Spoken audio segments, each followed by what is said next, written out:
आपने पाकिस्तान के point of view से बात की, तो अगर टैरिफ जो पाकिस्तान पे आयद किया जाता है, ये ऐसे ही सिचुएशन रहती है, तो पाकिस्तान का क्या होगा? देखिए, इस वक्त बेशतर लोग जो हैं वो यहाँ ये कह रहे हैं कि हमारे एक्सपोर्ट्स कम हो जाएंगे टू अमेरिका, क्योंकि हमारी एक्सपोर्ट्स महंगी हो जाएंगी और महंगी हो जाएगी। अभी हम इंपोर्ट्स की तो बात नहीं कर रहे, हम तो एक्सपोर्ट्स की बात कर रहे हैं। और आपकी इस वक्त कोई मेरे ख्याल $6 अरब के करीब आपकी एक्सपोर्ट है यूएस। 6-7, हाँ, अबाउट 6। तो क्या उसमें वो कम हो जाएगी? कितनी कम होगी? तो अच्छा, मेरा जो मौक़िफ़ है वो थोड़ा फ़र्क है। आप देखिए, हम ज़्यादातर हमारी एक्सपोर्ट किस चीज़ की है? टेक्सटाइल्स, फूड आइटम्स, हाँ, furniture, surgical, sports goods specially. This is ये मोटी मोटी 4-5 चीज़ें हैं जो हम एक्सपोर्ट करते हैं। टेक्सटाइल्स के अंदर यान भी है, कैटेगरीज है। मगर आप जो एक्सपोर्ट करते हैं वहाँ, वो महंगा तो हो जाएगा, मगर महंगा तो हो कि अमेरिका को चीज़ें तो अभी भी वो चाहिए होंगी ना जी, ऐसे ही है ना। तो आपके जो मेन कंपेटिटर्स हैं, इंडिया है, बांग्लादेश है, वियतनाम है, श्रीलंका है, ये भी वही टेक्सटाइल्स वन एरिया और दी अदर एरिया, ये भी वही एक्सपोर्ट करते हैं। Yes. इनके ऊपर भी तो लग गए ना टैरिफ। हाँ। तो जो लेवल प्लेइंग फील्ड है, अगर पहले आपके ऊपर 20% टैरिफ था और अब 30 हो गया, तो उनके ऊपर भी ऐसे ही हुआ है। तो सारे महंगे हो गए हैं। तो आपको कोई ज़रूरी नहीं है कि आपका मार्केट शेयर गिर जाए, सबका एक ही प्रॉब्लम है। तो सिर्फ ये हो सकता है कि ओवरऑल डिमांड जो है वो सबके लिए कम हो जाए, मगर क्या आपका मार्केट शेयर कम हो जाएगा बिकॉज ऑफ दिस? नो। यहाँ फिक्र ये है कि हमारे ऊपर 29-30% लगा दिया है और इंडिया के ऊपर 26% है। ऐसे ही है ना। तो वो जो 3-4% का है वो बड़ा शोर पड़ा हुआ है कि इंडिया को फ़ायदा हो गया and so on and so fourth. तो ये तो नेगोशिएट कर सकते हैं, जैसे मैंने फार्मूला बताया। आज आप रिड्यूस कर दें अपने tariffs on American motorcycles and American Harley Davidsons and American cars, तो आपका मसला हल हो जाएगा। तो मैं ये समझता हूँ कोई ख़ास फ़र्क पाकिस्तान को नहीं पड़ेगा in terms of market share of items in export to America. Of course अगर अमेरिका के अंदर परचेजिंग पावर कम हो जाती है, क्योंकि वहाँ हर चीज़ 25% महंगी हो जाएगी, तो फिर उसके बाद फिर ज़ाहिर है डिमांड कम हो जाएगी। तो फिर तो ज़ाहिर है सबको फ़र्क पड़ेगा। मगर I don't think we need to worry too much. I think इस पर काफ़ी अब लचक आएगी आगे, आप देखिएगा पॉलिसी में। आई थिंक अमेरिकन पॉलिसी में भी लचक आएगा उधर, बिकॉज बड़ी जल्दी वहाँ एहसास होना शुरू हो जाएगा कि it's better to negotiate and say कि देखें हमने कम करवा लिया, instead of getting into this tariff war. Offers भी हो सकता है दी जाए। WTO का इसमें किरदार कहाँ रहेगा? WTO बेचारा टूथलेस है, वो सिर्फ WTO बनाया गया था हम जैसे मुल्कों के लिए, उनको प्रेशर डालने के लिए कि आप टैरिफ लो रखें ताकि यूरोपियन और अमेरिकन और जापानीज़ गुड्स आसानी से बिक सकें यहाँ। इसीलिए तो उनकी ट्रेड सरप्लसेस हैं और हमारे ट्रेड नेगेटिविटी है। तो मगर WTO कुछ नहीं कर सकता। अच्छा, चाइना की तरफ से टैरिफ्स के जवाबी टैरिफ्स आयद करने के अलावा कुछ कंपनीज को, अमेरिकन कंपनीज को अनरिलायबल एंटिटीज़ भी करार दिया गया है। और मीनवाइल जो दुनिया में एक इम्प्रेशन अमेरिका का आ रहा है वो ट्रस्टवर्दी नहीं रहा, कि अमेरिका के ऊपर एतबार नहीं किया जा सकता। क्या दुनिया के ममालिक इस मूव के बाद ऑल्टरनेट मंडियाँ ढूंढेंगे, मार्केट्स ढूंढेंगे जिनमें चाइना है, इंडिया है? चाइना तो ऑलरेडी कह रहा है ना कि we will find other markets. जी, ये तो करेगा चाइना, बाकी मुल्क इतना नहीं कर सकते। जैसे जब कैपेसिटी उनकी गिरेगी, it will not be easy for them to find markets, because उनको American market is a rich market. कितनी दुनिया की मार्केट्स हैं जो रिच? Europeans will be affected and others will be affected. जो मार्केट यूरोप अमेरिका की है वो दुनिया, एक तरफ अमेरिका है और बाकी तरफ सारी दुनिया है। तो इसलिए I think America is important for everyone and Donald Trump is playing chicken. And अगर ये ना हो कि चिकन उधर गले फंस जाए, वो अलग बात है, मगर ये है कि अगर वो कामयाब हो गया तो it will be a very big diplomatic Koo.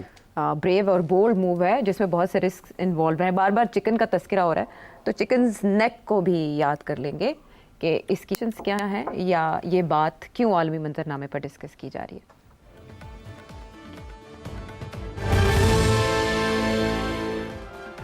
Show में साथ देने का शुक्रिया। बांग्लादेश के मामलात, हसीना वाजिद साहिबा की रुखसती के बाद से काफ़ी चेंजेस आ रही हैं उसमें पॉलिसी में। अभी चाइना का 4 दिन का विजिट था डॉक्टर मोहम्मद यूनुस साहब का, जो वहाँ के एडवाइज़र हैं, चीफ एडवाइज़र ऑफ गवर्नमेंट।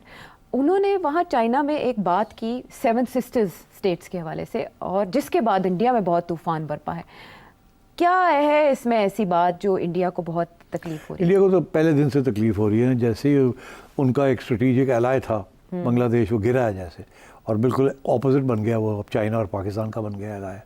तो इंडिया तो जो कहते हैं कन्वल्शंस में है, बहुत तकलीफ हो रही है, मरोड़ उठ रहे हैं, बहुत ज़्यादा तकलीफ हो रही है कि ये हुआ क्या है। हाँ। और वहाँ बहुत से सवाल किए जा रहे हैं कि हमें पता भी नहीं चला, और ये हो गया है, हसीना उड़ गई। हाँ। और उसके बाद प्रो पाकिस्तान पार्टी आ गई है, और वो अब प्रो चाइना भी बन गई है जी। और चाइना से अब वो इन्वेस्टमेंट्स भी ले रही है। तो चाइना का तो बिल्कुल बहुत बड़ा स्टेक बनने जा रहा है बांग्लादेश में। और बांग्लादेश जो है वो अब आंखें दिखानी शुरू कर दी हैं, उसने उकसाना शुरू कर दिया है उस 7 सिस्टर्स को। हाँ। और कह रहा है कि ये we are the Bay of Bengal, हम गेटवे हैं, हम गेटवे हैं टू द 7 सिस्टर्स। उनको उकसा रहे हैं कि आप बगावत करें, आइडिया दे रहे हैं। आइडिया दे रहे हैं।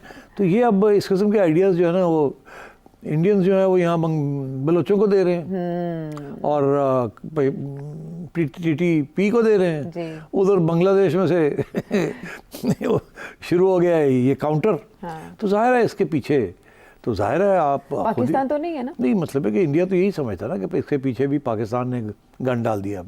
तो अब बात यह है कि बांग्लादेश ने भी तो नए एलाइज लेने हैं ना, और बांग्लादेश में जो माहौल बना हुआ है वो भी एंटी इंडिया बन गया ना।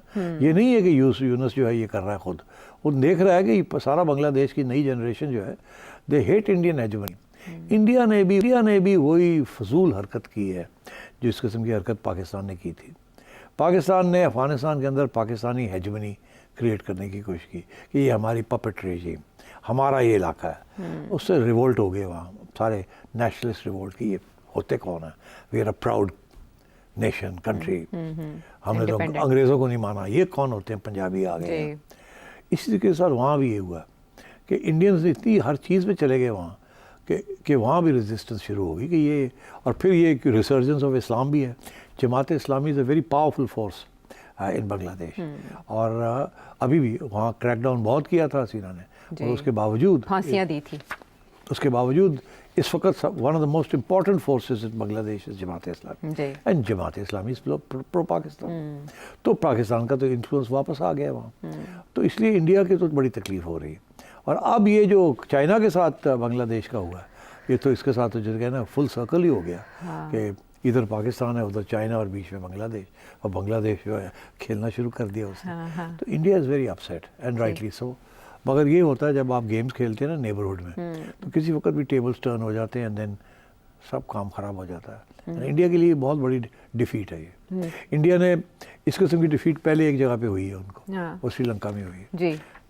श्रीलंका में भी इंडिया की बहुत बड़ी इन्वॉल्वमेंट थी। वहाँ की सिविल वॉर जो हुई उसमें भी इंडिया की इन्वॉल्वमेंट थी, जिसकी वजह से रिएक्शन में राजीव गांधी मारा गया। रिएक्शन था ना फ्रॉम द तमिल साइड। तो ये इस किस्म की चीज़ें रही हैं वहाँ। और इंडिया भी अपने हाथ जला चुका है श्रीलंका में, इंडिया अपने हाथ जला चुका है बांग्लादेश में। इंडिया जो 7 सिस्टर्स हैं वहाँ भी इस किस्म की पॉलिसीज़ चल रही हैं, इंक्लूडिंग इन नेपाल।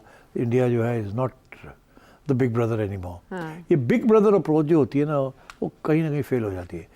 पाकिस्तान की भी बिग ब्रदर अप्रोच बांग्लादेश में फेल हो गई, 1971 में, और यहाँ अफगानिस्तान में भी जुड़वा भाई। हाँ। तो अब इंडिया का भी वही हाल हो रहा है जो पाकिस्तान का पहले हुआ है। लेकिन इंडिया की तरफ से उनके डिफेंस एक्सपर्ट्स ये कह रहे हैं कि इंडिया जवाब देगा इसका, और इंडिया जो करेगा वो मोहम्मद यूनुस साहब को भी पता है कि इंडिया क्या करने जा रहा है। बट चाइना इस पेशकश को कैसे लेगा? नहीं, अब I think it's too late for India to do anything. India जो भी कोशिश करेगा नहीं कामयाब होगा।